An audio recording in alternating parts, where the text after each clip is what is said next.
wardrobe partner Botticelli. Let's move on with our next panel discussion 2, evangelizing and embracing content. May I invite Mr. Ramakrishnan KS, Head of Marketing and Operations, Trend Loud Digital as moderator. Mr. Mark Chandran Anup Titus, Head of Marketing, Nippon Paint India Private Limited. Mr. Lakshman, Film Producer, Entrepreneur, Prince Pictures. Mr. Yogesh Dashrath, Country Head Storytel. Mr. Vijay Koshi, President The Viral Fever. Ms. Sonia Nayak, Director Sri Shankara TV as panelists.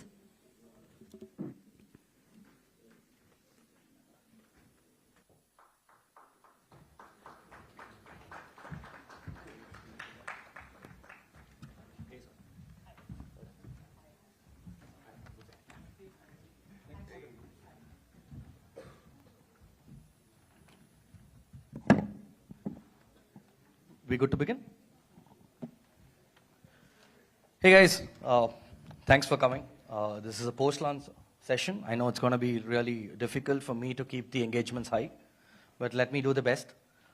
This session will be as fun as possible. There'll be a lot of insights for you guys to know. We're going to talk about social media. We're going to talk about insights. We're going to talk about entertainment. You have viral fever here. Right? What more is required? One of the most sought after sessions, maybe, because I'm moderating it. Right. So quickly, I'm going to be starting here again because I started my journey in Bengaluru. Right here down MG Road is where I started my presence. A lot of my, mentors are here on the floor. Glad to see them here again. Thanks for Shankar and 4D for arranging such a session here. Right, so let me introduce my panelists today. I'm going to begin with the lady. I want her to be introduced first, but unfortunately the mods have been called over here. She's not new for me. I've been following her for a very long time now. Right from a talent management to what she is today. Let me welcome Sonia Nayak. She's been director Shankara TV and she's been heading Kamadhenu Telefilms as well. Welcome on board, Sonia. Yep. Next, I have my favorite brand, Viral Fever. Come on, guys. We have seen YouTube. We have seen what is spoof. We have seen how do we roast, Arnab, maybe? Republic is here, so that's why I'm pulling Arnab's name. See how to run a YouTube channel. So, Viral Fever, Vijay Koshi is my next favorite. Again, then coming to, the marketing pundits. Right, one person you got to follow on LinkedIn will be Mr. Mark here. Right, I can find Nippon Paints. They've already started painting this 5-star property. I was finding them here and there. Mark is a very popular name here. He's heading Nippon Paints. I have Yogesh from Storytel. Audiobooks. People who want to know more about audiobooks over here, we have Yogesh to talk about. And the last but not the least, here we have Lakshman from Prince Pictures, right? So we have a lot of entertainment factor also coming in. Right, so let me begin. And myself, Ramakrishnan, I work with Trend Loud Digital. You can find our logo here. I handle the entire operations and the marketing as well. We'll come back what we do exactly over the course. I start with Vijay over here. I'm hoping, that's fine. Vijay, there is a lot of overdose of content on the OTTs, right? I don't know what was the last movie that got released on OTTs because I get confused. When I say somebody, hey, I saw Jailer, the recent Rajini's movie. I think it's come on Netflix. And then someone corrects me by saying that, hey, no, it's not on Netflix, it's on Prime. Right. So I feel, do you feel that it's already been overdone or are we hitting the saturation point somewhere? We don't know what content is releasing on which platform. How do you see that? I'll start off with a very cliched line saying you haven't seen anything yet. It is just the beginning. For most other categories of entertainment, like cinema has been around for over 100 years.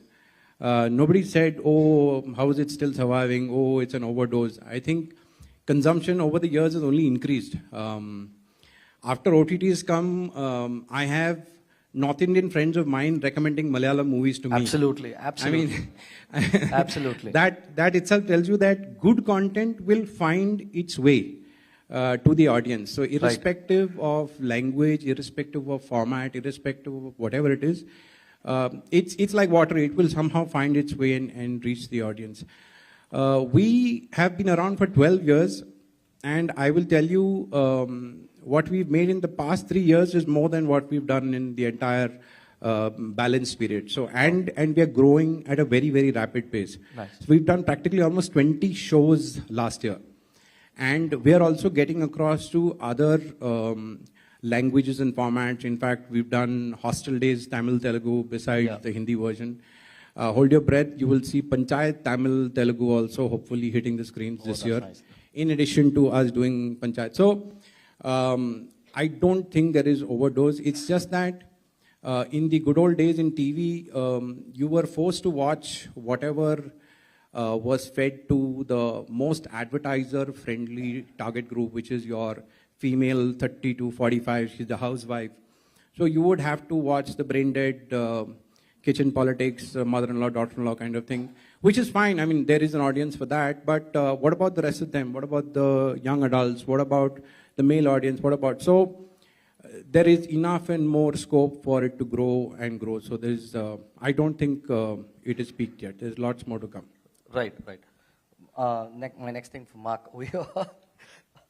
What has really changed, Mark, in the due course, in the years, what has really changed in terms of content, from your point of view? Yeah, actually, before getting into the content part of it, one of the main things which has changed is television as such, right? 20 years back, we used to call it the idiot box. Yep. Today, you have all the smart TVs with you, right? Your televisions actually today analyze you. They see how you are consuming content, right? And all the platforms that we view the content on are actually now suggesting to us, you know, why don't you watch this next? This may be something you like, things like that, right? 20 years back, you know, as Vijay was saying, we were forced to watch whatever was there. True. Right? Of course, I am of the generation which was into Giant Robo, right? And Street Hawk, things like that. I know. But I also had to watch Chitrahar. Right. And believe it or not, I also saw Krishi Darshan. Right? I did. Because there was nothing else to see. Right? Options less. Today we are spoilt for content. True. Right? When I switch on my television, honestly, sometimes it takes me 15-20 minutes just to find what I want to watch. Because there's so much. Right? Right. And the way content is consumed today is different. We're not talking only television, right? We talk about screens. We talk about multi-screens. We talk about the audience of cord shavers. We talk about pure cord cutters, right? Right. So the role of a marketer today, specifically in this field, is quite challenging in many ways. Right. We have to be analysts as much as marketers, right? Right. But when you look at it in the other way, now there is content for everyone. There is something for everyone, right? So when you flip the coin and you look at it, it's become easier for marketers today, right? Because you can target a very, very niche segment which would have been very tough earlier. Right. Right? So the way content is coming across to us is very different.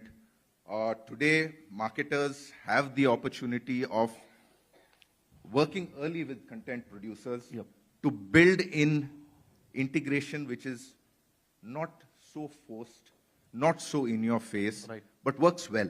Seamless. Right? So content is really changing. It's evolving as we speak. And the way that we approach it is also evolving. Right. Right. What is that something that you're newly trying out? Last year, I saw a shoulder content that was created on your YouTube channel. You created with influencers Abhishek and Maya. Oh, yes. Which is trending now because she's in Big Boss. I saw the videos coming out. You know, it's everywhere on YouTube today. Oh, good, good, good.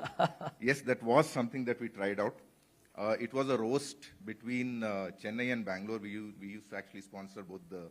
We used to be part sponsors of CSK and RCB. And of course, you'll be wondering what's a paint company doing making a roast, right? Right. But it's just a nice, engaging content which we made. It was, Right. I think, a 7-part series which we did. Both of these wonderful, talented people were part Right, of this, right. Abhishek and Shraddha. And I mean, it did really well for us. It's just something that we wanted to try out. And it creates those kind of engagement platforms where we can interact with our consumers and our TG in a very different kind of a way, Right. rather than the pure advertising. That was purely for the millennials, right? You created that for a different sect altogether. Not really, you know, when you look at the kind of audience which actually follows these people, Right. it's very different. It's right from, you know, sometimes my mom has sent me some of the forwards Wow. of Shraddha as such. Yeah. Right. So it's a very vast kind Right, of right, audience right. and a very, very wide range which they cover. True. Right. So it's very interesting times for marketers in this particular day and age where this evolution of content is happening. Right. Very interesting times for us because we get to experiment so much as well. Right. Thank you so much. While we touched upon the millennials and the zillennials, I want Sonia to tell me about how we see the devotional and the content space, especially when you have on the TV front first. How do my next thing follow up will be about how we attract the next the target groups, which are the most watched millennials and the zillennials. When you talk about the devotional content, the landscape is only evolving for us, you know. There is so much to offer. It's not the traditional practices of talking about a mantra or a shloka that just gets restricted there. We have various dimensions around devotion, spirituality, which is our culture, heritage, art, music. So these are the forms in which we are taking devotion to the audience. In fact, let's talk about Ayodhya, Ram Mandiram. That's what we are all talking about today. And it's just not Ram, you know. We're talking about the cultural tourism. We're talking about the rivers of India. There are so many aspects that are surrounded with this whole temple that we're talking about.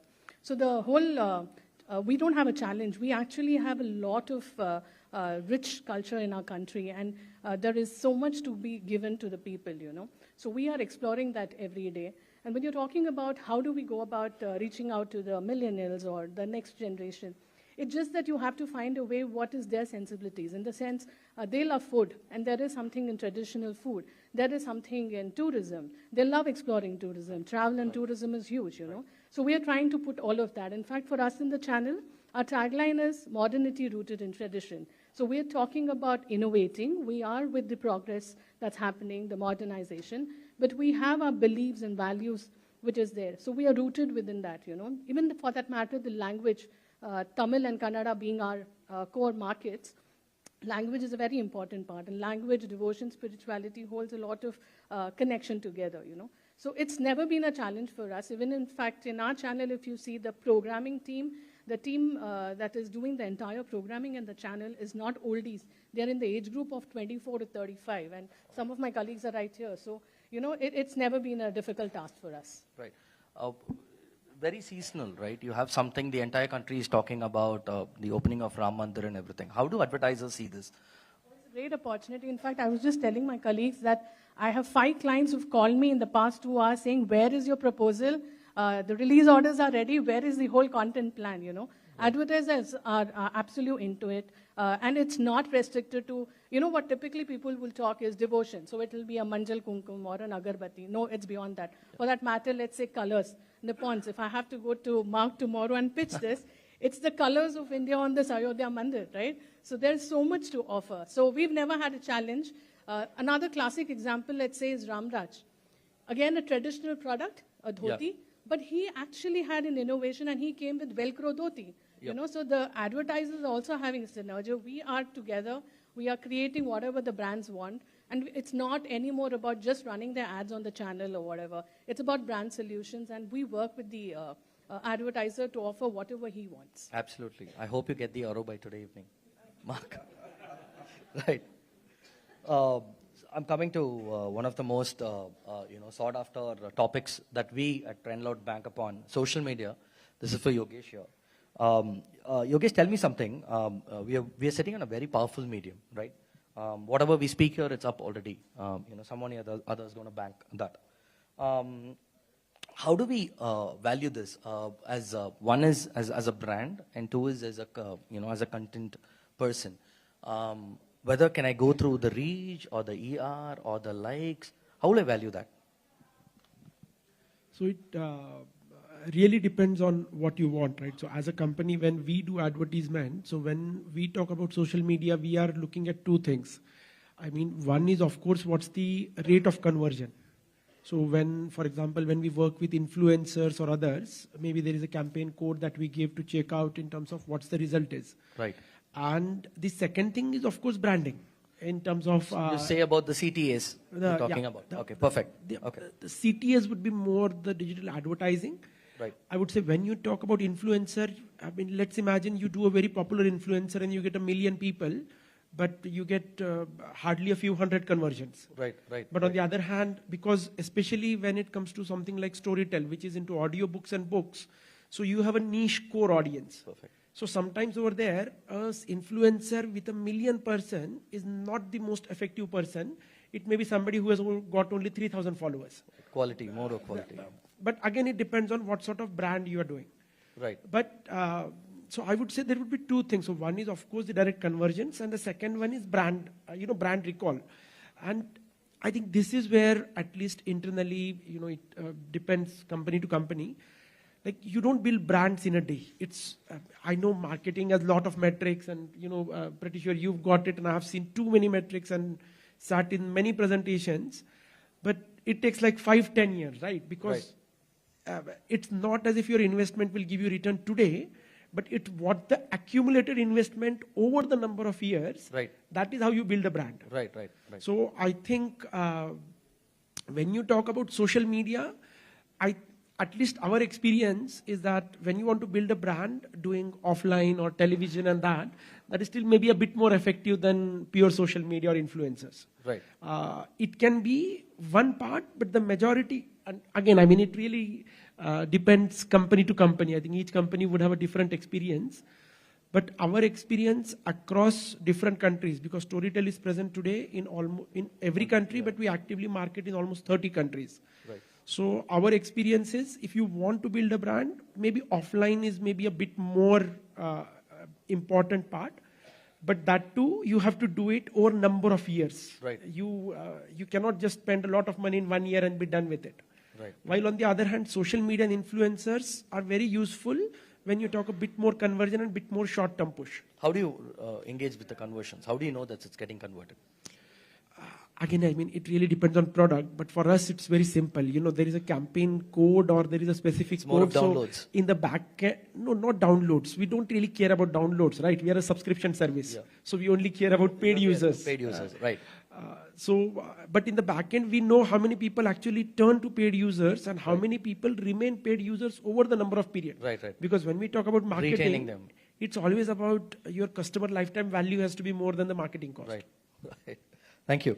I'm coming to Lakshman here, the entertainment quotient. We had one of the sessions in the morning from the cybercrime who was talking about,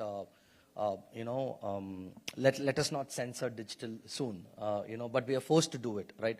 I'm coming there. One of the topics that I want to touch there is the content regionalization, where how do you see that vernacularly? So, on yeah. So, content regionalization is actually taken off big time off late. Let's say post-COVID, it was always there. Okay, there was always influx of talent and content between various languages within the South and between North and South. But after this COVID episode, what's happened is that when the OTTs have come in, and when the licensing happens for content, let's say across languages, they are dubbed across multiple languages. Right. And this one content generated, let's say in Tamil, is being watched across multiple language users across the country. And what that happens is that creates newer content, newer modalities for us to start fresher content. Okay, so that way regionalization really has picked off, number one. And what this has happened has led is the exchange of talent. Okay, earlier if you had to see multi-stars in a film, it was pretty rare. it is taken off big time now. Just to give you an example as to how it results in value, the previous film of Rajni sir in Karnataka was about 7 crores share. Okay, Jailer share was 28 crores. Okay, wow. So that is the quantum leap you have when you have just not one hero, just from one region, but you have one Mohan Lal, you have one Shivanna here. You have multiple people, you have a Jackie Shroff. So it's not very common to see multiple stars from various regions in one film, right? When they share screen space. So all these contribute to how content gets regionalized. At the same time, there's a lot of content that gets remade across. So Kaidi was remade in, let's say, in Hindi, as Bola, and the U-turn. It started from Kannada. It was remade in Malayalam, in Tamil. So there's a lot of content that gets remade across various languages, which is a very, very healthy sign. It's a very healthy sign, and I think this is for any producer, this is a golden period, But you have to take it with a pinch of salt, probably because there's a lot of consolidation happening at the buyer's end. Okay, the OTTs, the satellite, channels. There's a lot of consolidation happening. So if you choose the right kind of content, all right. So I think, and there's a lot of demand. The new generation, the new kind of content that we're looking at. Okay, so with that, in context, I think regionalization has really taken off now, off late. Right. Lakshman from Prince Pictures, if there is about a small film that's getting released along with a big one, are they takers in OTTs? For a small film? See, generally what happens is there is a slate, okay, and there is a calendar. And all these OTT channels or satellite channels, they need at least 2 films, let's say, per month, okay, minimal or on an average. So the maximum they could accommodate is about 25 films in a particular calendar year. You put together all your Netflix, Amazon, your Star and Z and all these players. Okay, what happens is, you got to be there in that interest area. Right. Okay, so as a producer, let's say you're a content producer, and you have one film, it's practically difficult today to market that film and make sure that that's sold. If it's just a one-off content, you basically got to release the content, make sure that it is seen by a lot of people, and then they'll probably show some interest. Otherwise, what happens is there's a lot of slate deals that happen. Let's say we do multiple films at any given point in time. You have let's say, Surya's film or a Karti's film, and we package it with, let's say, 2 other films that we have. Let's say, we do an Arya's film or a Nayanthara's film. And it's easier for the buyers also to look at, a slate of films. That way, it's easier for them to absorb. At one place, you get a slate of films, and it's easy for them to address their content demand issues. So that way, it's been happening now.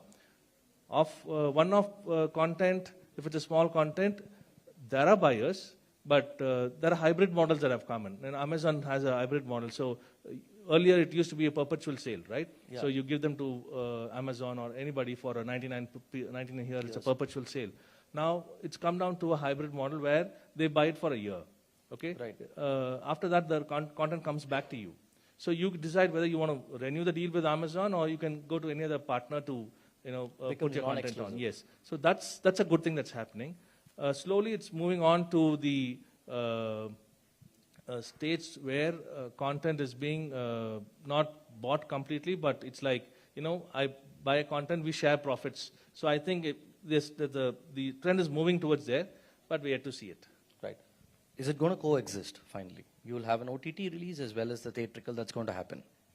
Well, that's a dream thing for anybody. But see, there'll be a lot of industry trade pressures not to happen. Right. So we may have to give it some time. So this 28-day window itself is a huge thing that happened. COVID helped push it. Otherwise, this acceptance wouldn't have happened.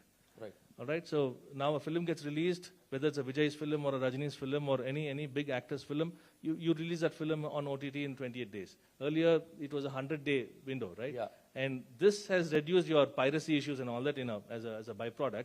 Right. But simultaneous release, we had to see it. Right. Thank you. Mark, this is for you here. We are seeing a lot of, different types of content One is a long form content, typical films or web series, how we do. Now there was a surge post, TikTok was banned out and Insta had reels coming in pictures. Now you have shorts as well. As brands, how do we see it? Where do we position ourselves? As an MC and partner over here, when I play around with my shots, which is about roughly I give a story in under 1 minute, right? My 10-12 minutes is going for a toss. Right? Everybody needs to consume content within 60 seconds, right? They don't have time to watch it for 10 to 12 minutes. Vijay can see this eventually. And we're trying to balance it out. As original content creators, we try to balance it out. We play it around with, we give a hype in the shots, and again we'll bring them back to the main content, right? On brands, how do you see this? Because short-lived content is, you don't have a shelf life to it, right? Wanted to know your point of view on this. TikTok was the OG, right? Right. And when it disappeared, there was a real surge. Everybody wanted to start something like that. Right. And in the TikTok time, actually, the brands were also just figuring out what do we do with this, right? But now they have. There is so much branded content which is coming out. Brands themselves making the content which is there, right? Working with micro-influencers, which has become so big, and the kind of content they put out for brands, right? Something which we did way back in I think it was 2017-18 was, we had worked with Evam, right? Yeah, correct. They're a bunch of, again, very talented stand-up guys, do a lot of theater, and we worked with them to make not really short-form content, but a bunch of really quirky kind of films in the style which only they can do, right? And it was just an experiment for us, but worked wonderfully. Perfect. Right? The medium has become so embracing, right? And all-encompassing. Right. So it's really wonderful to see the way that brands have also adopted and are using this very, very effectively. Right. For us as a paint brand, we look at, in one way, engagement, right? With a lot of the content that we put out. Inspiration, which we give for customers who come to our page and look at the kind of color combinations which are there. So that is one angle of it. For our painting services business, we have a lot of the content which we put out specifically for that. Short testimonials, right? Very, very quick ones which can entice somebody just to see what's there next, right? That's where it really works well, is to just build that curiosity, right? So that's how I think short form content is being used. But I really feel, if you want to give a real good testimonial, you still need the entire YouTube big, you need at least a 3-minute kind of a thing. It doesn't work in 15 seconds or 4 slots of 15 seconds or things like that. In the short form and yes, as you said, you just said it. You entice them with the quick content which is there, but you bring them to what you really want to do.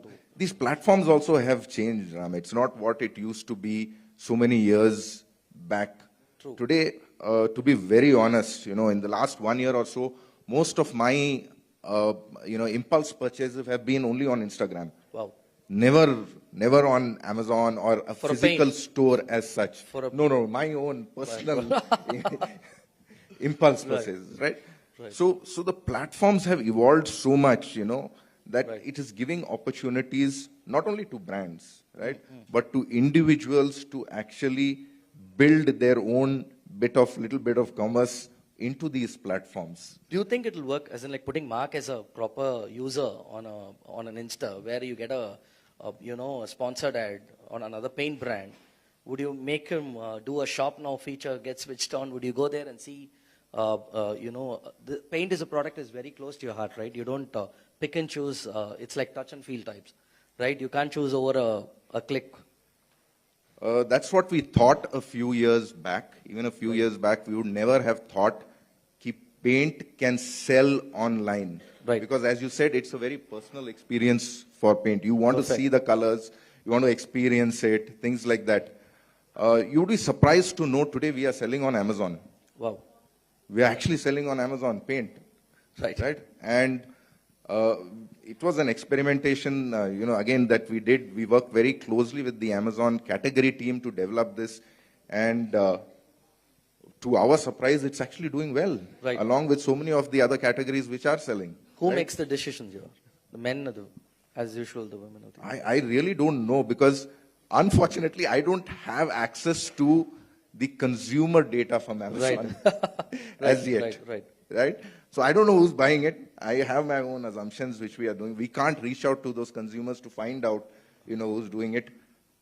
But the entire ecosystem has changed Right. over a period of time, right? And things you never thought possible 3-4 years back are happening in front of our eyes. Right. So there's a lot of wonderful content actually, even if you look at e-com, when you go on the page, how does a consumer choose? Right.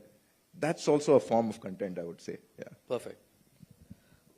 We spoke about branded content. This is for Vijay. Who best, apart from Viral Fever, can talk about branded content here?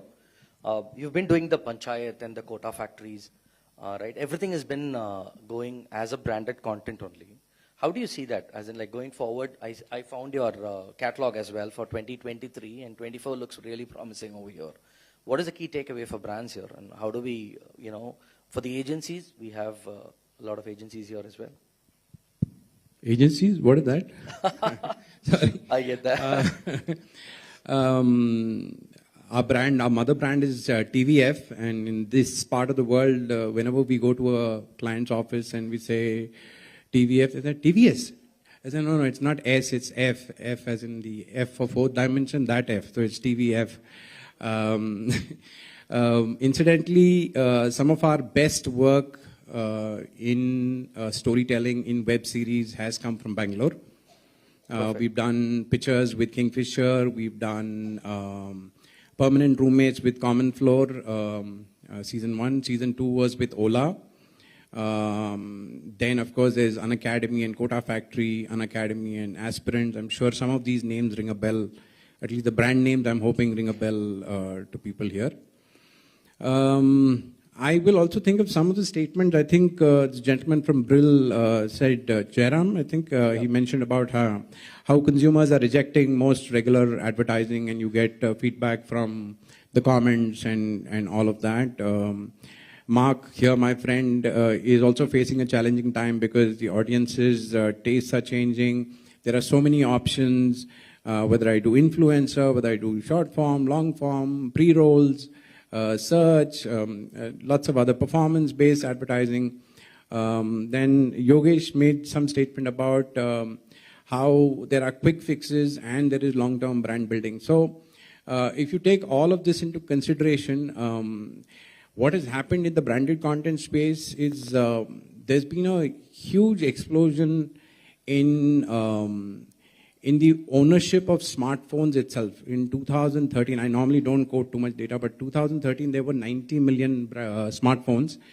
In 2023, there are 900 million smartphones. So just imagine the access that is suddenly increased by leaps and bounds. So that is one thing that has happened.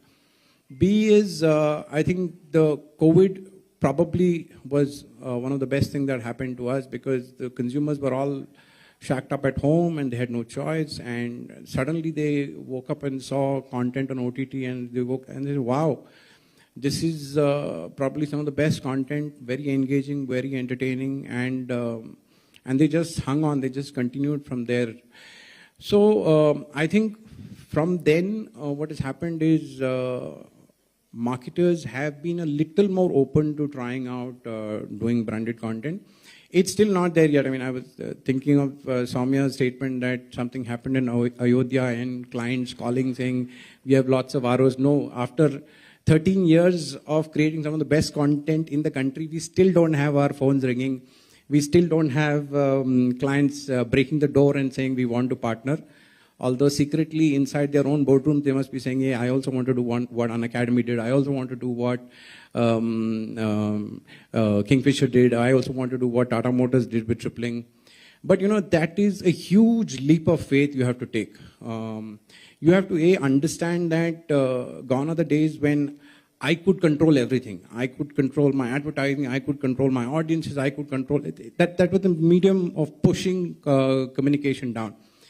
20 years ago, we looked forward to advertising. Now, you ask the average consumer, nobody wants to see advertising. I mean, in 5 seconds, you see that skip ad button, right? Truth be told, 9 out of 10 times, all of us press the skip ad button. Why? Because we don't want to see the communication. But the content that is there eventually is something that you want to engage. And if that is talking to you meaningfully, it is entertaining you, it is educating you, it is taking you through a journey, you are likely to engage. And in that, if there is a brand who's talking to you in a subliminal way, not in your face, not saying, oh, mera Vivo wala phone dena, oh, mera ye dena, wo dena. Not that way. If it is engaging in a very thematic manner, chances are that the consumer might connect at the point of purchase. And so I'll give you a case in point. Tata Motors had launched this vehicle after many, many years. I mean, that Nano flopped, lots of other vehicles flopped. It was like a fuddy-duddy car. No normal 25-year-old in his right frame of mind would go to a Tata Motors showroom. They were struggling. I mean, after multiple failures, they finally launched something which was called, what is that? Zika. Zika was the car they launched in 2016, early 2016. It stands an acronym for Zippy car. Okay. As luck would have it, around that time, the Zika virus broke out. And despite doing one of the best advertising and all of that, that entire campaign flopped, and they had to recall the name, and then they signed on Lionel Messi as the brand ambassador. I mean, they said, what do the youth want in this country? What is the global sport that they follow? Isn't soccer, and who's the biggest ambassador? Lionel Messi. And they took on, and Tiago, incidentally, is Lionel Messi's son's name, and that's how the brand Tata Tiago was launched. And as luck would have it, a week later, Messi got caught up in some tax scandals. So even that campaign had to be pulled back. I mean, imagine Tata Motors' luck. Finally, they got the product right. Finally, they got the communication right. But 2 rounds of things failed. Eventually, they came to us and said that, hey, listen, this is the challenge that we're facing. Can you help us? And we said, sure. And we went back. We thought of a story. We went back to them and say, hey, this is a story of 3 siblings on a road trip. And we're calling it tripling. And guess what? Your brand is going to be the 4th person in that entire show. And they absolutely loved it. And they've never done anything like this before. But have you ever seen a blind man cross the road? Somebody help the blind man cross the road. It's something like that. Doing branded content is something like that. You have to just trust whoever is taking you across the road. You're not going to ask 10 questions. Oh, how many steps are there? Is there a barrier? Is there a speed breaker? Is there something else? So, and trust me, a lot of brands like the founder at Unacademy, until the last week before Kota Factory launched, didn't even know that the show is in black and white. Right. So that's the level of trust. Oops. But point that I'm trying to make is branded content is an essential part of your brand journey. It is not going to replace your pre-rolls. It is not going to replace your regular Star Plus and IPL and the news channels and the religious channels. No. But we will probably complement some difficult tasks or difficult communication objectives that you have. We will be able to tell it in a much more meaningful way through storytelling. Perfect. Thank you. Sonia, this is for you. Yeah. We have a direct opposite content lineup on yours, especially into the devotional space. We're talking about, maybe 25 below watches TVF more, 25 above watches, Shankara TV or any devotional channel for the matter of fact. On the digital space, right, now I'm seeing a lot of... Correction. If you're assuming that people below 25 or it's the about 25, no. I mean, I also have a 4-year-old kid watches Shankara. And these are people who are following it like in the evening band. So this assumptions that we have had that, the devotion or the spirituality is only confined to these oldies at home, it's absolutely a misnomer. We have content for various age groups and it's been consumed. Also today with the fast life, nobody at home has the time to kind of give these values and all of that, So there is this channel and we are not just present as a TV channel. We have our OTT getting launched this month. We have our digital space and the content, as he said, it's different content in every mode, So we have to keep churning different content for different audience and the way they're consuming it. Perfect. I just wanted to add the cultural nuances of it. How on the digital space, I'm seeing a lot of new channels getting launched. We launched Trend Bhakti about a year back. We have done about 1.5 lakh subscribers so far within a year. How do you see that on the digital space? So I'll tell you in a channel like Shankara, which is a 15-year-old brand, and we're celebrating our 15 years today, we were the first channel that got launched in the south of India with devotion, right? So there's a lot of belief, authenticity with the content that is there. Yes, there are many digital channels, but I'm not too sure about the authenticity of the content there, And that becomes a very important role for us at Shankara. So whatever we offer, the kind of audience that is looking at us, there is this purity associated. There's, a lot of belief in the brand. So keeping all of that in mind, be it a 1 lakh subscriber or a 2 lakh, really, we don't really bother about how many subscribers. We're just engaging with the right audience. And as far as we do some good content for them, we are very happy with the way it is. Perfect. Thank you. Coming to Yogesh here, we would want you to throw a lot of light on audiobooks, one. And I'm also seeing some surge on podcast. Suddenly we get carried away by the West. And now it's hitting, the YouTubers moving into the podcast diaries as well. So what's the difference between these two?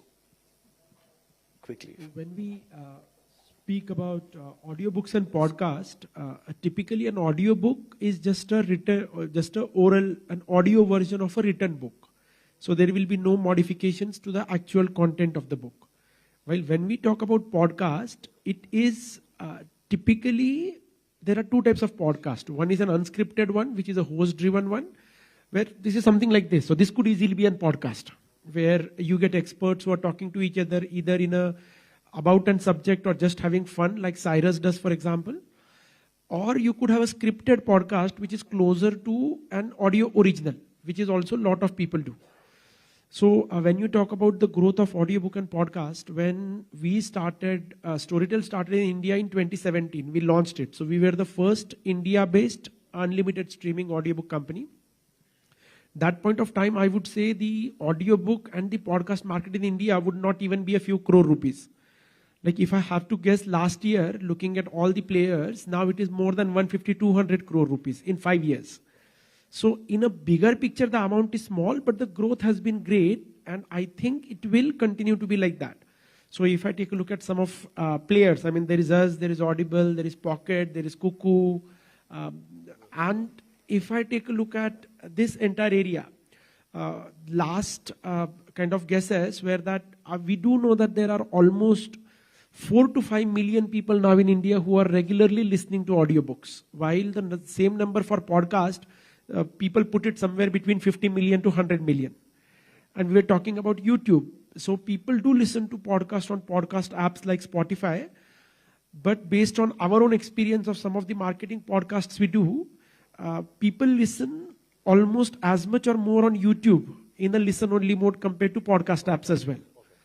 So I think the difference, there are a lot of gray areas between them. But typically, I would say an audiobook, you're going to put months and years to create a book. So there is a real value to it, which is also why it's also very expensive.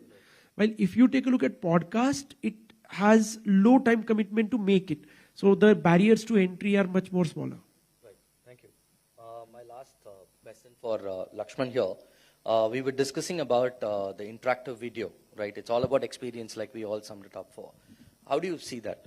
Where do we go ahead on the interactive video?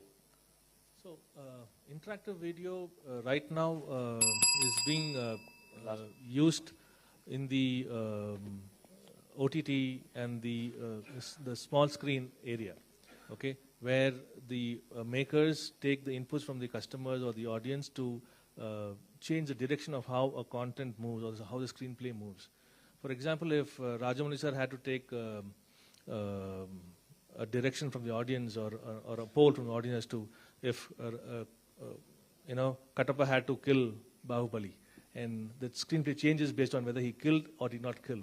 Well, that's going to be a very interesting change of course of things.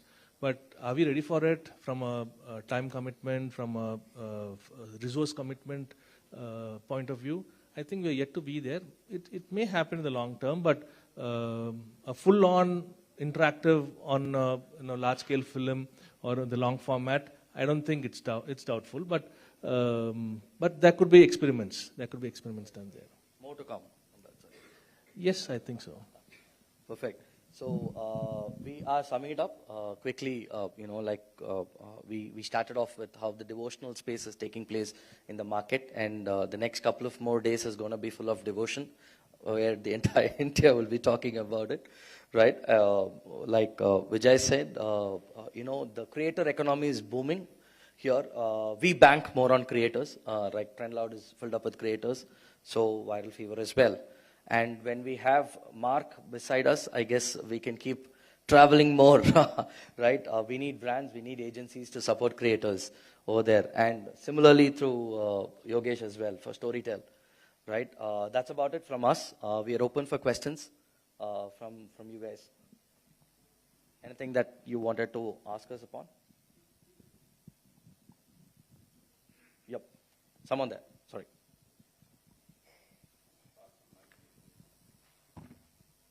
Hello, Vasanti, celebrity from Bangalore, popular RJ.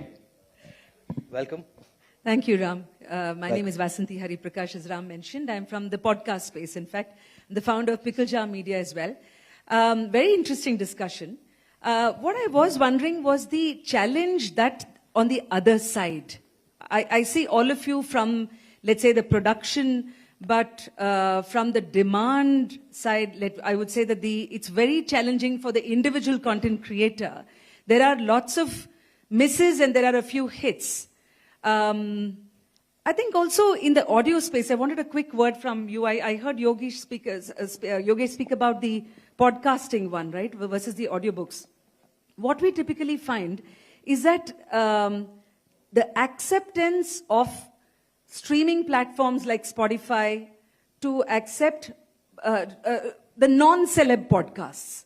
Where does that leave the individual content creator? What are your suggestions or hacks for people who want to and monetize? That is the word I was looking for. What are the tips that you all can give? Or any of you who would like to address this? Thank you so much. Thank you. I can at least start and maybe, others can continue from there. It is a tough thing. So, which is why I talked about that the industry is growing. It has grown very well, but it is still 150, 200 crores. Very driven by celebrities in certain cases, and a lot of it dependent on free user-generated content in terms of others. So if I have to take a look at the company which has invested the most in creators and with say audiobook or writers has been Storytel. I can say at least till now. But it's not easy. I'll be very frank. So as a podcaster, how do you find your 1,000 people who will pay $100 to you? And so I do know of a couple of famous podcasters, but they do have following of 50,000, 100,000 where people actually pay money directly to them and they make very good money. When we talk about brands, and you can back up. Brands typically, other than very rare cases, don't want to invest in podcast. And that is why, because we have got the elephants of Facebook and Google over there. The digital money, and we ourselves have been guilty of it, that when you talk about CPAs or convergence, it's very difficult to look after these guys. And then when you talk about branding, then it's television or TVF, again, very big ticket items. So for a podcaster, I would say that you will have to put in like 3 to 5 years if you begin. I mean, if you're already big, it becomes easier. And then, maybe Storytel pays out every time somebody listens to podcast on Storytel, which is not true for most of the other platforms. So you need to get it on Storytel, and you need to get your audience to follow you on platforms where they pay you. So maybe, it could mean that you're opening up a Substack account. It could mean that you're opening up a Patreon account. Because the industry in India, when you talk about a content creator industry, and now I talk about books, not about movies per se, but the books, I'm feeling like that award show where I have to be quick. So if you take about book industry, the industry is growing, and as India becomes richer, like today the book industry for a trade book market is like 3,000 crores. But as India becomes rich, people will not mind paying money on books. So I think the future in the longer term is very good. In a short and medium term, if you're an individual creator, you will need to be innovative and it will not be easy. Anyone else? Okay, there's someone. No, I guess we've run out of time. You can speak to him offline. Right. Okay. Thank you guys. Thank you. Thank you all. May I request Ms. Smita Vasudevan, General Manager Marketing, Malaysia, Malayala Manorama, Mr. Vijay Sunku, Managing Director, Parimal Mandir Agarbattis, Mr. Anil Airur, President of Reporter TV, Mr. Raja Ramamurthy, Managing Director, Trend Loud, to felicitate our panelists.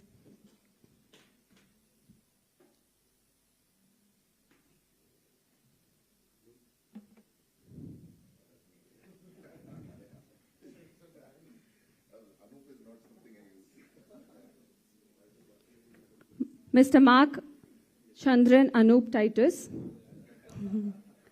Head of Marketing, Nippon Paint India Private Limited.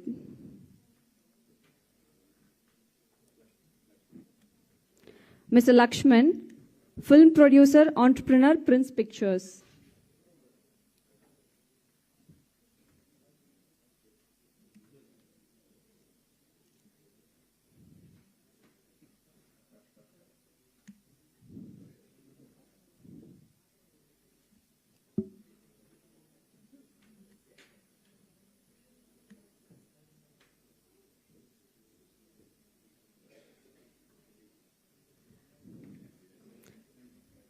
Mr. Vijay Koshi, President, The Viral Fever.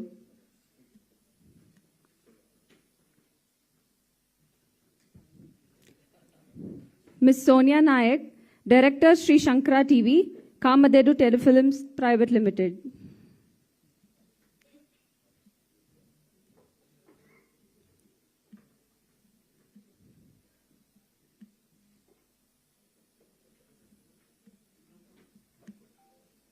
Can I have all of you for a photograph, please?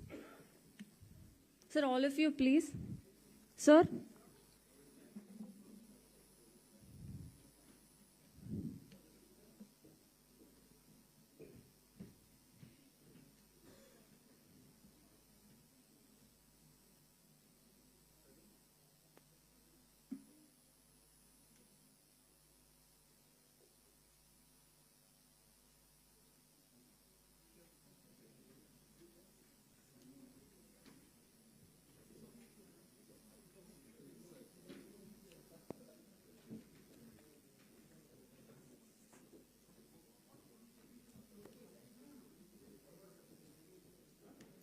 Let's move on to next panel discussion, Content Marketing to Millennials.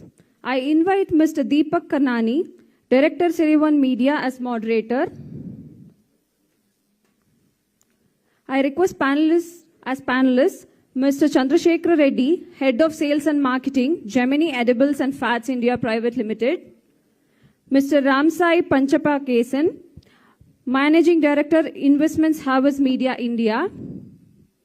Ms. Smita Vasudevan, General Manager, Marketing, Malayala Manorama. Mr. Karthik Shankar, Head Digital Group M.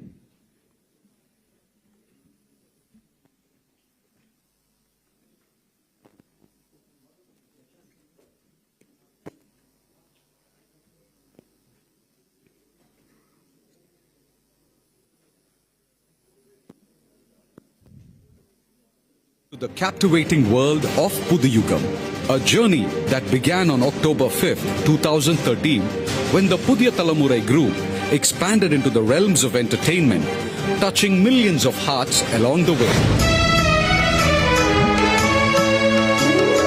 Start your mornings soul-stirring devotional programs to uplift your spirits. Puthuyugam brings the glitz and glamour of the silver screen stars right into your living room. Puthuyugam's proud moment came in hosting the prestigious Chennai International Film Festival. These festivals through which we get to see films made from all over the world. Doctor on Call is your trusted companion, guiding you towards a healthier and happier life. Nakshatra Journal, a delightful chat show hosted by the charming actress Sangeeta, brought you closer to your favorite celebrities. Tamil cinema la hot girl. Nayantara. Experience the magic of television with first of its kind shows like First Frame, Red Carpet, Showreel, Yugam Connect and Yendran Ruminiyavai. Join us as we celebrate the legends of Indian cinema on the spectacular show Yendran Room.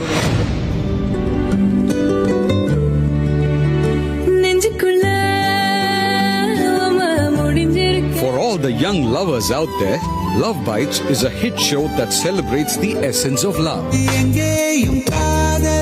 Love இல்லைன்னு எதுவுமே இல்லைங்க.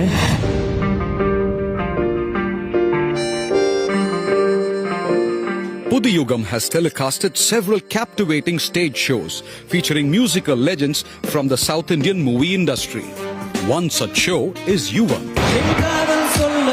by the talented music composer and singer Yuvan Shankar Raja.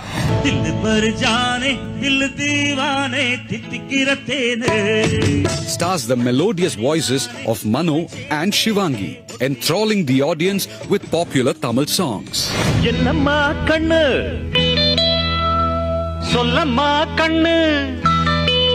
Additionally, Iruvar witnessed dynamic performances by SPB Charan and Yugendran.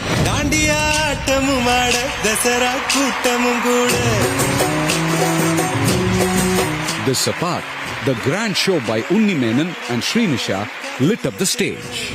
We extend our heartfelt gratitude to all those who have been part of this incredible journey.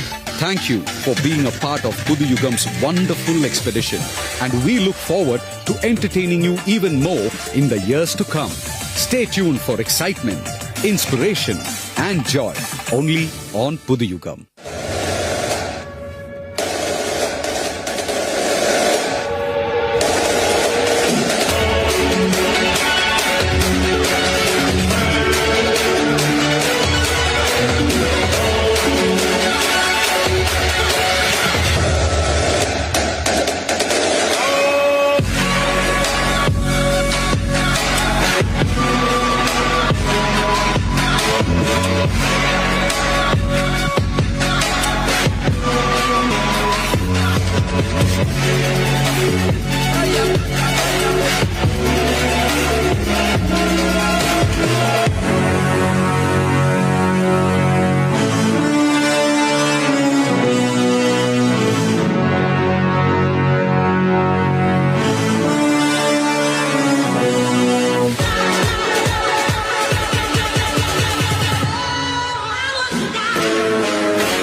What do all these numbers mean to you? All these numbers have just one purpose. They are meant to work for your clients, brands and products. So tell me, how can we at Vigadan solve the problem of your brand communication?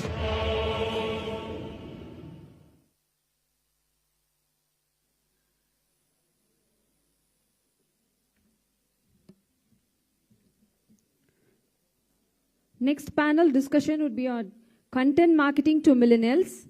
I invite Mr. Deepak Kanani, Director, Serevan Media, as moderator.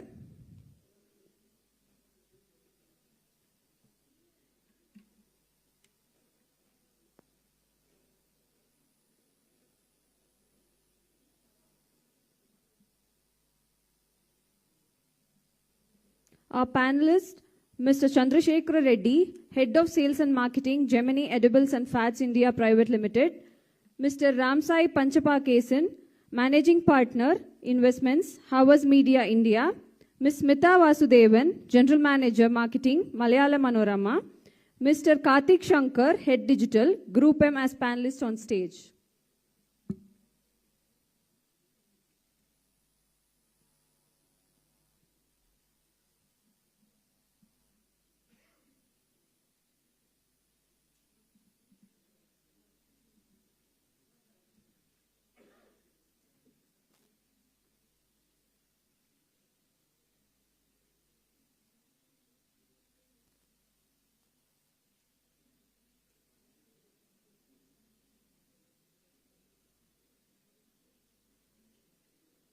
I wish all the very best to Mr. Shankar and his fourth dimension team to have a rocking media summit.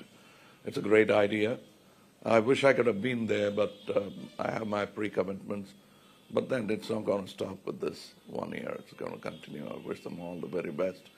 And go ahead, rock it. I wish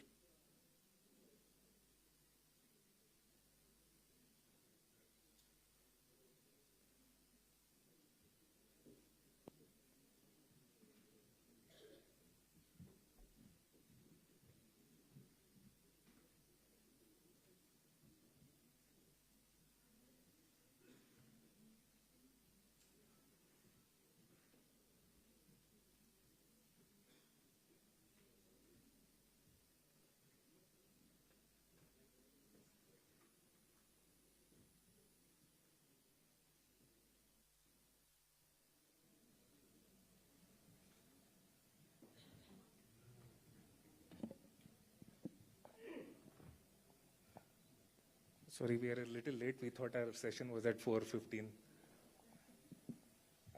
I'll just start with a quick introduction, maybe if all of you could introduce yourselves. Hey, hi everyone, and apologies that we kind of got on stage a little late. This is Karthik Shankar. I look at digital investments for Group M, and happy to be there and talking any questions there. Happy to answer. Hello, sorry once again. My name is Chandrasekhara Reddy. I head sales and marketing for a brand Freedom. The company name is GF India. I am from Hyderabad. Nice to be here. Good evening. I am Smita Vasudevan. I'm a general manager with the Malayalam Manorama group of companies. I handle digital products, including a matrimonial brand, Mary, which is in all South, as well as a lot of digital products which are relevant for Kerala audiences. Thank you. Hi, good evening. My name is Ramsai Panchapakesan.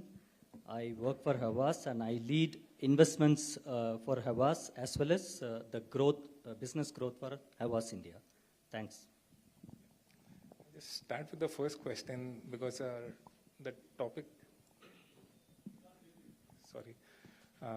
because the topic is content marketing for millennials. I'd like to start by asking you, all of you, whether the term millennials is still as relevant as it used to be, and what are your thoughts on the same as publishers, as brand marketers, and media buyers? Anybody can take? I go first. Yeah, thank you. So, as we all know that India is one of the youngest country. That's what the topmost secret in the global arena, right? So, coming back to millennials is the parameter or the word that has been coined. But when we look at this millennials, the age sector, that's actually spread across almost 18 to 22 years is what that we have seen. That the people who actually in the mid ages as well as people who are all in the early 40s are also into the millennials. So my perspective, we at Havas, we do a lot of dissects. We get into deep dive into the consumerism and then the targeting and the segmentation of the targeting. We do it and we directly get into the specific TG targeting. That's what. So the word sounds really fancy, the millennial, but the brands are always, intending to, do the sharp targeting by, eliminating these spillovers and wastages. That's what we do. That's my perspective at AWAS. Thanks, Ram. Karthik, if you'd like to add. Yeah, so okay, slightly different point of view.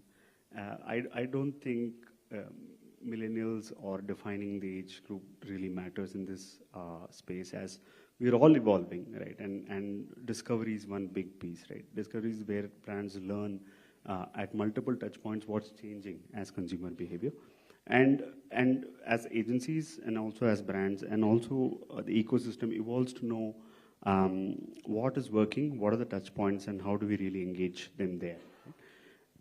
And content be the is the ground or the food is the place where you really get to understand where the consumption of them happens. So for me, I think millennial can, the question can really change into different answers depending on where you're seeing yourself from. As a brand, you would say, yes, my TG is millennial, so I want to really talk to them, and therefore, what is the activity that I want to do? For others, it might really mean that it might want to acquire more millennial users, or all the users, prime them early into consumption, into understanding and getting them digitally ready, and so on and so forth. So for me, I would just say that the term itself may not really matter as long as you're able to be there, track, understand where the consumer is moving, and that's what eventually matters for the ecosystem. Yeah, just I'll take you through to my brand story. The brand is started in 2010. Today it is India's largest selling sunflower oil. Okay, like you said, say millennial, the terminology that is used is, I think, 1981 to 1986. But that number doesn't matter because this is coined by somebody else, and for an Indian it can be different. They are basically today age group of 28 to 42 plus. If today, when my brand started, we did not really focus on this millennial per se. But actually our target audience is female 25 plus, essentially they are. Today, if I take, for the argument, for the discussion's sake, if I combine my target TG as male and female, both 25 plus, because they're independent of taking decisions, they constitute 70% of our population is my target. Within that 70% of population today, if it just divide the people who born between 1981 and 1996, they are at 34%, 35%. So roughly 50% of my target is in the millennials. Okay. How are they different? Before the millennials, they are Gen Y. Gen Y, are they different from Gen X? In some traits, yes. In some traits, no. So realizing that, of course, although brand started in 10, we didn't have any focused activities with the millennials. The millennials in the urban and rural or tier 1 and tier 2 are behaving differently because the way they groomed, the way the education is, the way internet exposure is. So from 10 to 12, 10 to year 14, we didn't have any focused activity, which I'll cover that later. But later we started recognizing this, and then the brand has been doing well in the urban also. Yeah, continuing with what the other panelists have just said, it's not just millennials, right? Even in any age group, you find that across 2 to 3 years, you find a lot of difference in how they consume content or how they perceive brands. So you can't probably lump an audience into millennials anymore. But what really matters today is for any brand is to understand audiences and how audiences relate to the brand. And there is a lot of difference in how they perceive your brand and how they would like to consume your brand in content. So that, I think, is the most critical part of discovery that we need to look at. We need to understand the audiences which are relevant to us and how they consume content, or what are the keystones of content that can resonate with them. So that's very important today, where we understand how relevant we as a brand are in their lives, irrespective of which demographics or psychographics you would like to call them. There are brands actually chasing Gen Alpha now and priming them really, really early. So millennials are the ones who have highest disposable income at this point in time. Maybe they are at this point, but I think right from platforms, changing behaviors and understanding consumers, I think. That's precisely what we're trying to say, because I come from a 130 6-year-old brand, but we have products even for kindergarten kids with Magic Pot, and then we have digital avatars of these. Like, for example, when we started off the matrimonial brand I'm Married 15 years back, it was actually an evolution of the matrimonial pages that we had in the newspaper for the past 70 years. So when we did a matrimonial website, it was a continuation of understanding our audiences and how they have migrated beyond the geographical confines of what the newspaper was. For us, the entire journey has never been about technology alone. It's always been about the community that we belong to. So for each brand, it would probably the same. How do you create your community of content? How do you create a community with content is even a more relevant question in today's era. Smita, how relevant, how important do you think is localization when it comes to creating the community that you're talking about? That's very essentially, I have seen a lot of brands who play around with localization in terms of, just changing the language or putting up, what you call a South image. For example, if it is a Pongal, you would probably see someone who's just decked up in, a Tamilian dress, and if it's Onam, you would find the same person who would probably be in a Kerala sari draped across. But our audiences are completely unforgiving when we come to these kind of translations when it's possible, because there is a lot of difference in terms of how regional audiences consume content or perceive content. There are universalities. For example, your brand will have a commonality which would fetch you an audience. But for every audience, you need to iterate on what it means to that relevant audience.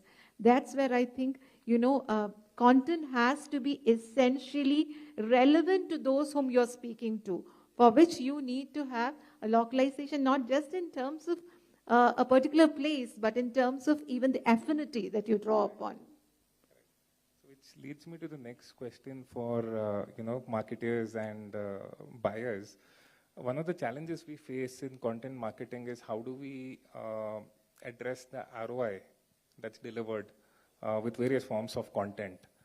How is it that you map the efficacy of your content marketing initiatives? Yeah. When I say ROI, it's a very difficult thing in the marketing to measure. Okay, but then it's measurable, having said so. If you're only advertising in digital, yes, you're only selling in digital without nowhere advertising, probably measurability gives you a close. But if you're advertising in several places, you're advertising outdoor, you're advertising print, you're advertising TV, wherever, on the shop, then advertising becomes a bit difficult. Because, we have done, whenever we do advertisement, we do go back to consumers and try to, where have you seen this ad? Invariably, they give us all the wrong leads. What they come across more is what they will see, what they will repeat. So, but in ROI, for me, two ROIs are there. One is return on investment, return on expenditure. One is ROI in the marketing, for me, quickly connects with me is ROI means relevant, original, and innovation. Whoever takes care of this marketing in these three, they'll do well. And my gurus have taught me this. I think it's going to be true even in the future age, which AI will take over the marketing. As long as you meet these three, relevance, original, and innovation, I think you'll do well. This will definitely be one of my key takeaways from this discussion. And coming to you Karthik and Ramsai, what are the kind of tools that you're using internally, or how do you map? Okay, so ROI specific to content marketing. I'll take a or even influencer marketing for that matter. I'll take a quick step back and also go back to the earlier panel, right? Storytel specifically mentioned about reaching out to even for influencers who have even 3,000 or 4,000 followers, right? Or the nano or slightly high. So the nature of what he was trying to say was, again, going back to what the marketer was saying. Are we being original? Are you being really working towards building your own specific brand? And therefore, what is the output that you want to look at? There are various stages in which you can look at content marketing, right? If you look at a B2B, right, account-based marketing is very, very clear, right? You have very clear, clean messaging. You need to have the right kind of white papers, ability for them to move through the funnel. you have the right kind of audience that you're speaking to. You have a very well-oiled machine of analytics to CRM to CDPs to other things that really map it back and tell you that if you run this content marketing activity basis this calendar and these are the creative collaterals that you need to use, you will be able to generate X amounts of leads. It is a very well-established oil, and we do it for a lot of our B2B clients, including IBM. Then you have the B2C element where the content gets, or the addressability of this content or the audience that you're talking to is a large base, and you're talking to them at various levels, right? A lot of content that is ideally put, and there are two stages to it. One is brands created content, and the other is the UCG that you generally look at influencer marketing to kind of create an out. At the end of the day, 2 points to make. One, the cost of content production itself is very well subsidized because of a large influx of distribution, and it is pretty much controlled by a lot of players. And the measurement systems that helps you to determine ROI is again being controlled by a very select set of companies, right? So, and if you really have to go into each and every breadth of it and categories if you want to go into, the content marketing landscape and the way you measure ROI changes. Like for example, a BFSI would ideally be using a lot of specific content about, comparing, multiple assets where you want to allocate. How do you go doing SIPs and do about multiple layers? We do it for AMPI and others, right? And if you go to FMCG, the kind of content that really wants to be created to drive ROI becomes different. The fundamental is, do you have the right recipe at large, right? And there is no one specific recipe that I can talk about because it changes with categories, it changes with brands. Are you true to actually measuring it right? And are you defining the right parameters that really helps you to decide? Like he said, after the ad is aired, do you go to do a market mix modeling? Do you go out in the market and check with your consumers, is that really resonated with you, and so on and so forth? A lot of that really has to be done right in repeated fashion for you to arrive at ROI. So the question is, I would not really say what the ROI is. There's no one specific number, but the underlying principle that I want to leave everybody is, do you have the framework right? Are you building the right kind of inputs into your content marketing strategy? Do you have the tech that is enabling for you? Are you doing interventions at the right time? And are you measuring the results appropriately? That really defines what is the ROI for you, rather than me giving you saying, this is the input blah, blah, blah formula. How about you, Ram? I mean, do you look at specifics, measurable ROI? Because, when we talk about content, there's a lot that's intangible as well. So how do you add what's intangible to what's measurable? And how do you decide what, the right mix for content marketing solutions that you're proposing to your clients? Yeah. So the previous query, the question, tools and measurability. So currently, for content, what we have actually seen is that there is no exact tools are available. The way that, we actually get our mainline media measured, it has not been evolved so far. The way that the mechanism works in content marketing is very simple. Way that we do is that if it is a box office hit, if it is a 500 crore collection, then we say that it is very successful. Because end of the day, it all, leads to a business and the revenue and the return on investment, right? Likewise, when it comes to a brand marketing, when we actually get into the content and we actually choose the content, again, we go and see that what target that has been set to do the particular content initiative activity. Is it an awareness? If I can actually get that awareness captured through my third-party monitoring or third-party tracks and all, then I'm there. That's what is the precise response for tools. And as far as the other content measurability area is concerned, that, again, today, the way that we actually plan our content association is, it's not that one size fits into all, right? So we get into the specifics, we get into the problem. The content actually comes when a brand gets into a little bit of problematic situation where the clutter level is very high, where multiple brands are offering the same formats. That's where we need to actually stand out. And the third thing is where we actually get into the content is that if the brand has nothing to offer in the new format, but still I need to actually continue with that brand, and then I have to be on top of the minds of the consumers.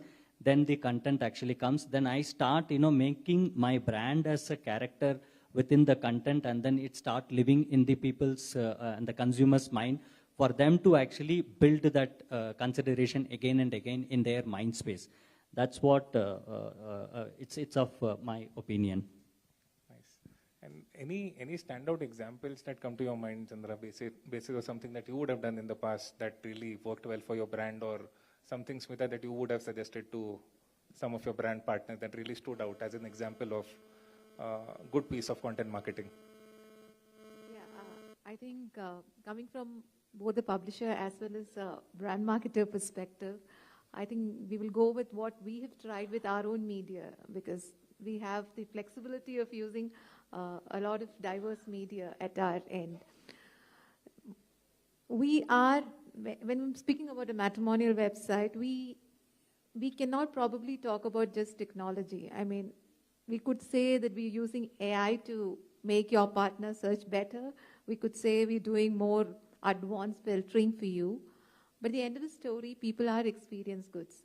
So there is the magic of what happens when one person likes another person is completely different from only those filters that you could put on any website.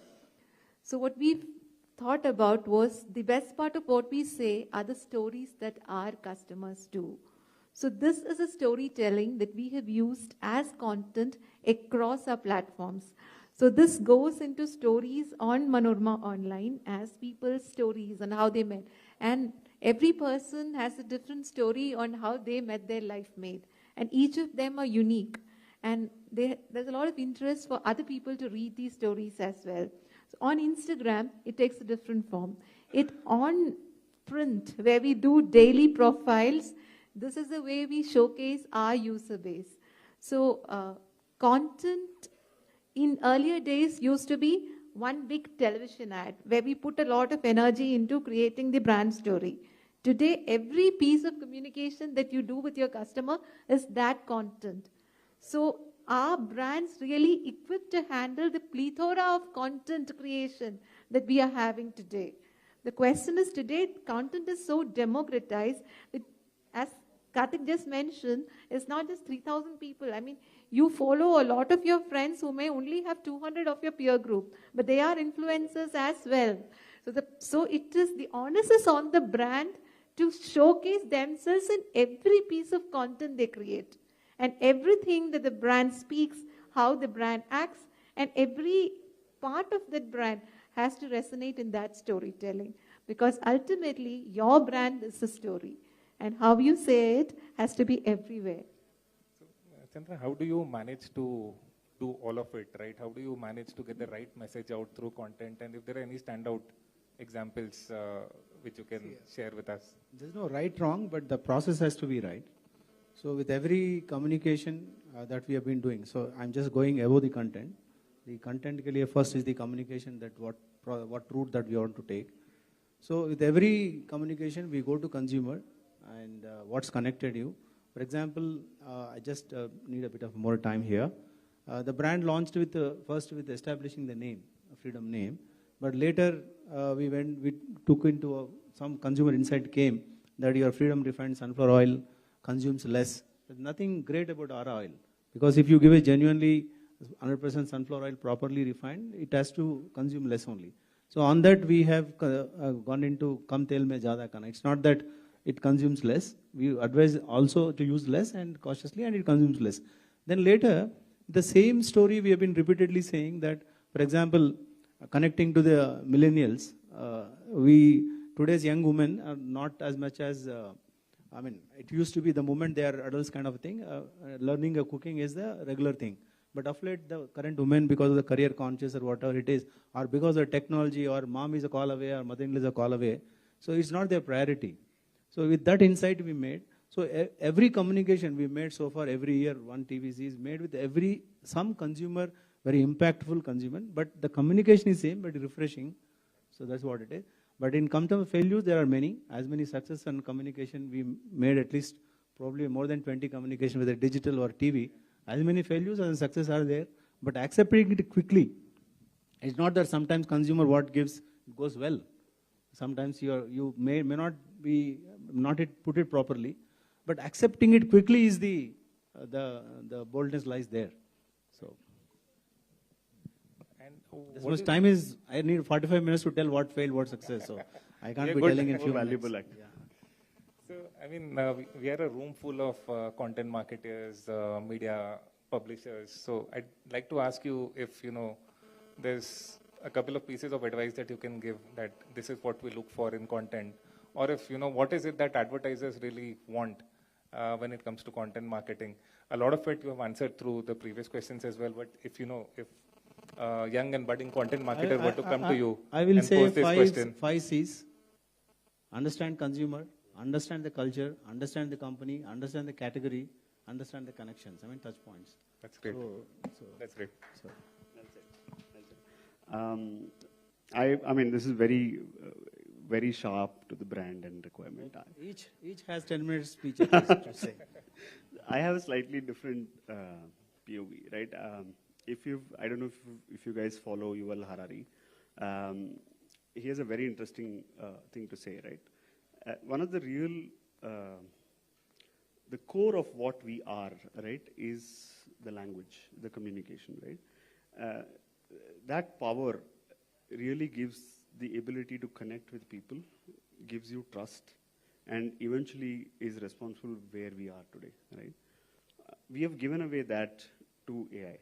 Right? In some sense, language, content, communication are things that are very, very core. It's your animal behavior, right? It's very, very subconsciously true to us. From that lens, a piece of advice is that we are living and we are going to coexist in places where technology and what we are as a species are together.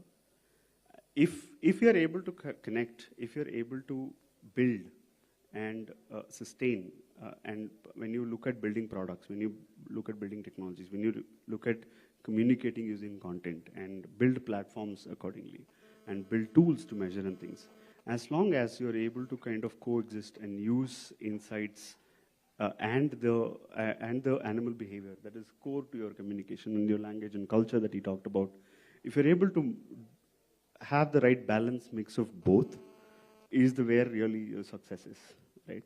You can apply it across categories, you can apply it across brands, you can apply it across different spheres of how we live as a community and so on and so forth. But your ability to adapt, your ability to connect and coexist with technology is going forward will be the place where your real success or your survival will be, right? And that's what I do. In fact, I just, add to 3 more C's what he had said. One is, of course, we have to understand the content and the credibility, because the brand actually been built over the years. One small piece of content can completely erode the brand image. So that's where, the credibility becomes a very, very vital and important part of a content association, which a brand actually looks for it.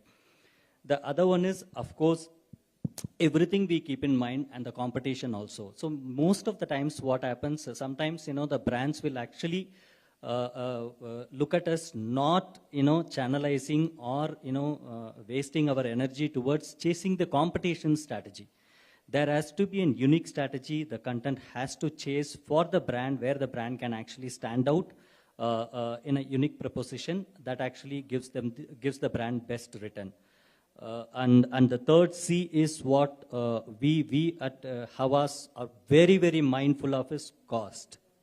I mean, you can actually bring out of world ideas and everything.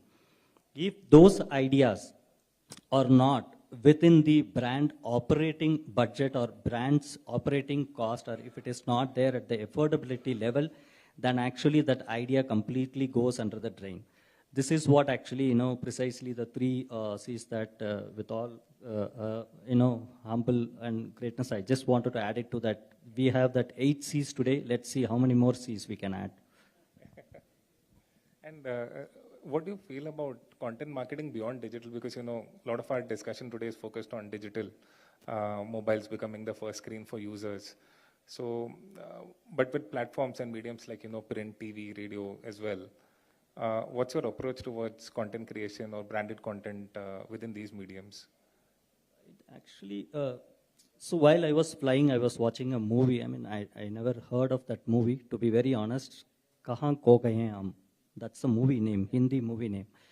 And it was like, the movie is all about one simple messaging about what he talked about, that second screen. The most of the time, why the content has to be very, very meaningful for the consumer is because the consumer actually spends almost 1/3 of his the productive age into their screen only. They are always like this, most of them. You look at anyone at home also, we are like this only, right? And we communicate. We are like, that time we focus two devices. One is the actual device, the other one is the human who is standing in front of you. And we treat them also as a device because this device has already taken over us. Right, that's one. And the second thing is what I've actually come across when we look at into these completely digital and beyond digital is that hybrid model continue to exist. It is not something that coexists. It will exist at parallel is what my opinion, because there is something that we cannot actually, get the pleasure when we get into touch and feel. Take it at a right sense. Touch and feel is a feel that, when you go to the showroom, when you actually visit the places, the feels are totally different than completely going into a digital mode and looking or experiencing the picturization or the product's specification in a VR and a AR mode. It's totally different. These two actually complements each other. When I see something on VR, I definitely wanted to go and experience it on the ground. That's how, today, if you would have seen that the topic here itself suggests that millennial, where all the music shows, all the music concerts, everything is actually starts at a ground level. That is where, the content has been created, and that is where the engagement, that is where the emotions, expressions, feelings, everything gets shared. We dance, right? When we listen a song, and if it is a peppy song, we dance, right? That's what the emotion is all about, physical is all about. So content within digital and, going beyond digital, that's where, we as an agency also foresee that, the hybrid model is continue to exist, and it will actually add value to the brands in upcoming days. Perfect. Chandra, you want to add to it in terms of offline if you want or to mainline content? tell my example, in addition to the digital, what we do, we also have planted stories on the news channels and the PR and advertorials, doctors talking about. We have another product called rice bran oil, which is actually, you can call it most healthiest oil on the earth today. But because made in India, it's because cheap, we tend to ignore. We doctors, a lot of cardiologists have written stories, oncologists from US I planted stories from like that. So we've been practicing it. Digital is for us new. Okay, in the last 5-7 years only, we've been pursuing it very seriously. In fact, the kind of budgets that they are asking today, my budget 10% is going to digital, but for them, they want more, at least double, triple. But the problem lies in what to cut, where to cut. So do I cut the print? That's what I'm doing it for Urban. Increase the budget, sir. Increase the budget, don't cut it. That's not, I can only play around within the budget, but increasing budget is not with me. So that's what it is. I think that's the pain point of all of us here. Right? And digital, when it comes to biggest challenge is, of course, good is interactive. The challenge is where to put your digital money is the thing. So many new things coming. Every quarter, new proposals come. Right. Like as a print and TV, it's a vanilla thing. there is a measurability, there is a, there's a performance linked payment. Digital is a little confusing and challenging.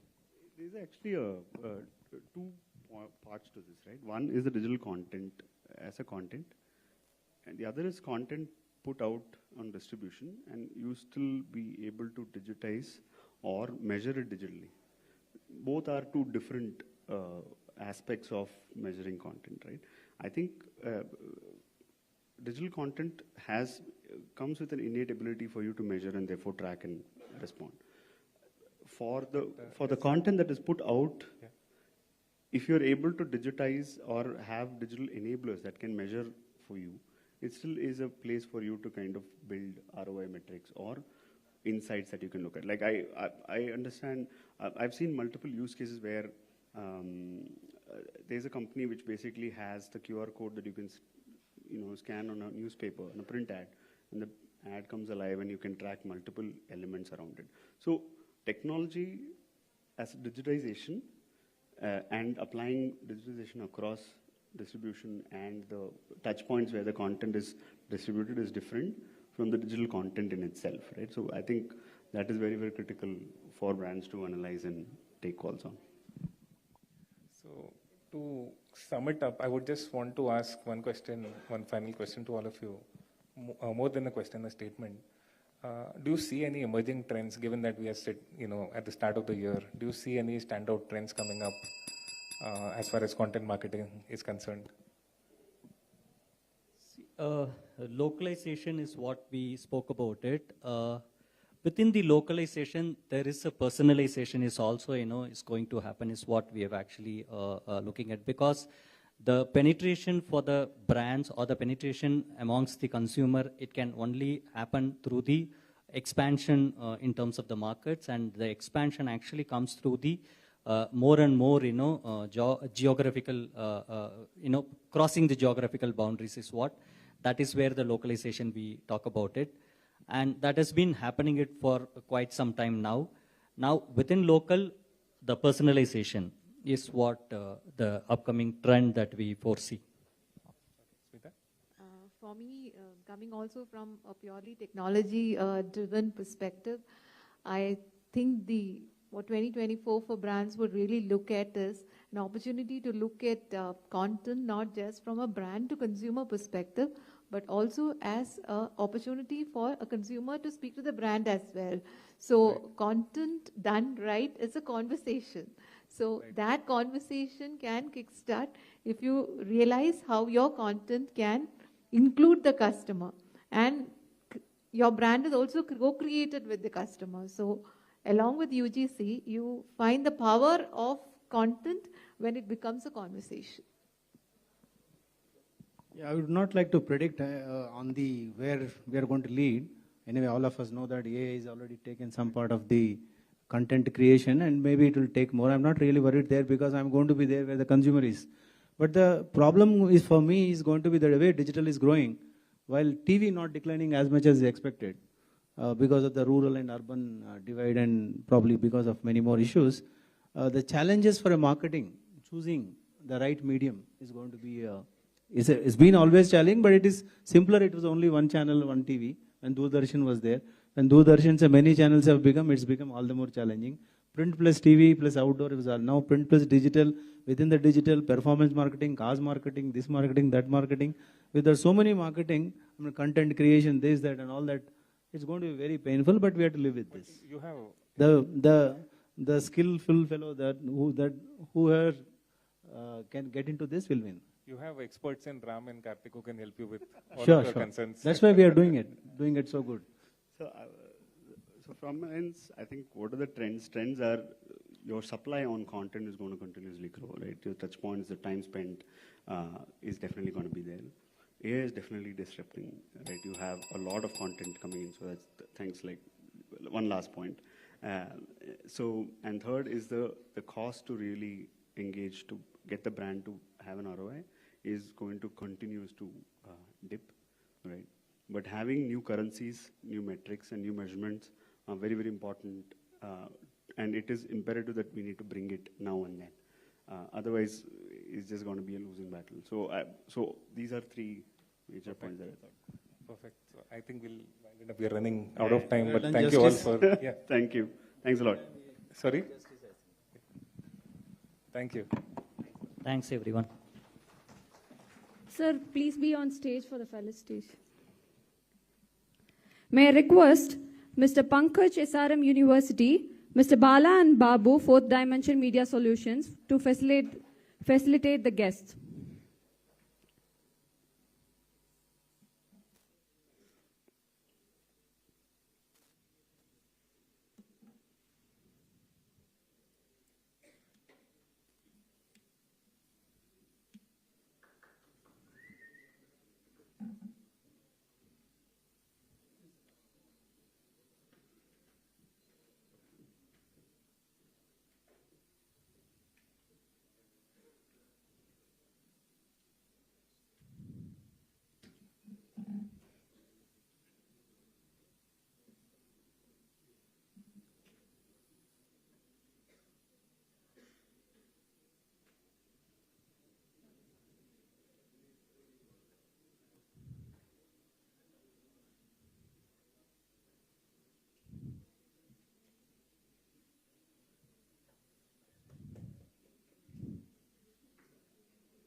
Requesting everyone for a group picture, please.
Radio city 91.1 ನಲ್ಲಿ ಬೆಳಗ್ಗೆ 5ರಿಂದ 7ರವರೆಗೆ ಕೇಳಿ ಶುಭೋದಯ RJ Nikhita ಜೊತೆ.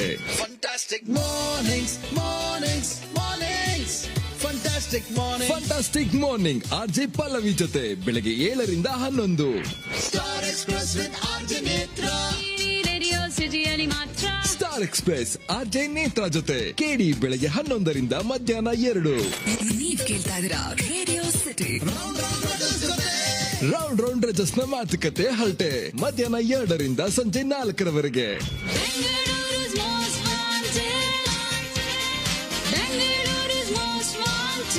Bengaluru most wanted RJ Trishul ಜೊತೆ ಕೇಳಿ ಸಂಜೆ 4ರಿಂದ ರಾತ್ರಿ 8ರವರೆಗೆ. ರೇಡಿಯೋ ಸಿಟಿಯಲ್ಲಿ ಲವ್ ಗುರು. ರೇಡಿಯೋ ಸಿಟಿಯಲ್ಲಿ ಲವ್ ಗುರು ರಾತ್ರಿ 8ರಿಂದ 12ರವರೆಗೆ.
Ladies and gentlemen, can I have you all seated, please?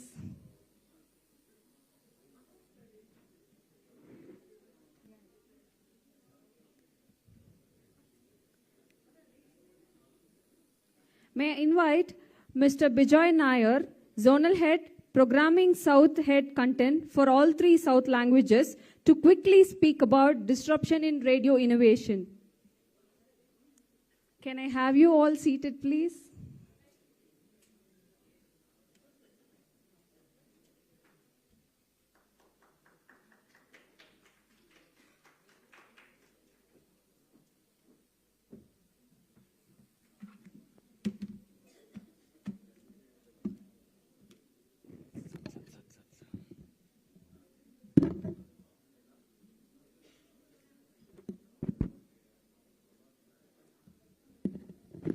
Hi, good afternoon. Post-lunch, almost coffee time, towards the end of the session, is almost a reflection of radio's role or where radio is placed in a media plan, you know, so... so let me just... and most of you would know me. For the 99.9% who don't know me, my name is Bijoy. I head content for Radio City South. A couple of things that I've noted down during these the earlier sessions. Couple of words, okay? One is credibility. In the last panel discussed 8 C's. I'll add the 9th C, which is comeback. And Radio City, or radio as such, is a reflection of that whole comeback, you know, in terms of where we were, and same questions that when radio started, the same questions that were asked to us. A couple of those questions I'll just present to you now. Is radio relevant today? Does it make business sense to include radio in your media plan? Does radio reach your audience? So these are the questions that were asked of us when radio first launched. Radio, as you know, is nostalgia for a lot of us. In the early 2000s, when radio really started off, the same questions. The questions were answered, and the questions are again asked because of the different ecosystem. It's probably because there's a new competition, which is digital, and you know, if you look at what radio really stands for, is innovation. You know, when radio started off, we had podcasts, we had your, you know, influencer marketing earlier. In the new avatar, again, digital has taken over that role.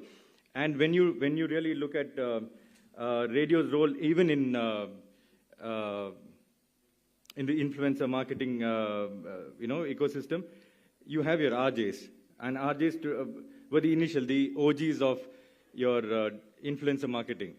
And today again, they come back in a different avatar, RJs, with their credibility. Credibility is the the new byword to go by in terms of brands. When brands are looking at reaching the maximum number of people, you have your influencer marketing, influencers, a lot of influencers, and a lot of influencers today lack that credibility that a radio or a radio influencer really brings to the table.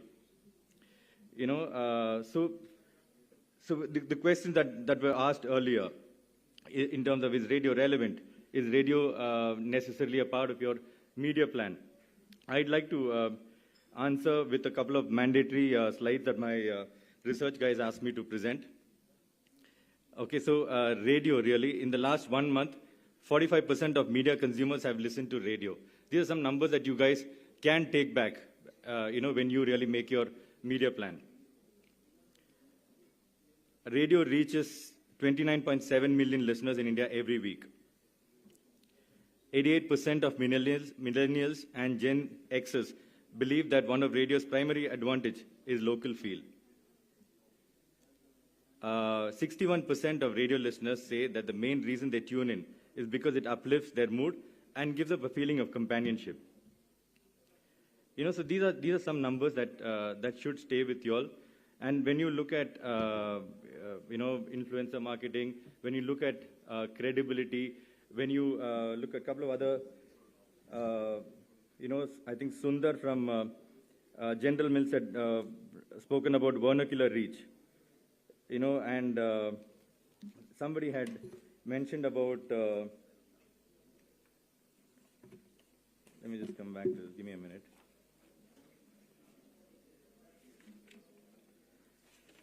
So I think Jayaraman had spoken about credibility.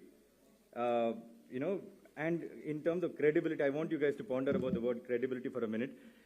In this whole world of fake news, you've heard of fake news on TV, you've heard of fake news on the digital platform, in print, but have you heard of fake news on radio? That itself is a testament to the to the credibility what radio brings in terms of your media, in terms of reach. And along with digital, we call it the dynamic duo, digital and